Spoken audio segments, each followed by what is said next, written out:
तर नमस्कार मित्रांनो, स्वागत आहे तुमचं आपल्या यूट्यूब चॅनलवरती। तर मित्रांनो, आज आपण केलेली आहे भावपूर्ण श्रद्धांजली निमित्त एक डिझाईन। तर मित्रांनो, आजची डिझाईन जी झालेली आहे मित्रांनो, ती एकदम ॲक्टिवरित्या बनलेली आहे मित्रांनो।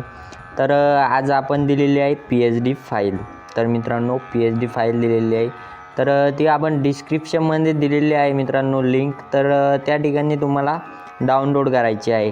तर मित्रांनो, डाउनलोड केल्यानंतर तुम्हाला एके ठिकाणी येईल प्रॉब्लेम, तो म्हणजे पासवर्डचा। तर मित्रांनो, पासवर्ड आपण व्हिडिओमध्ये 2 स्टेपमध्ये दिलेला आहे मित्रांनो।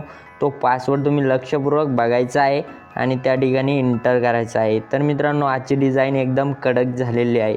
तर मित्रांनो, तुम्ही ते त्या ठिकाणी ॲड करून एक्स्ट्रॅक्ट करून घ्यायची आहे। तर चला तर मित्रांनो, पुढच्या व्हिडिओला सुरुवात करूयात।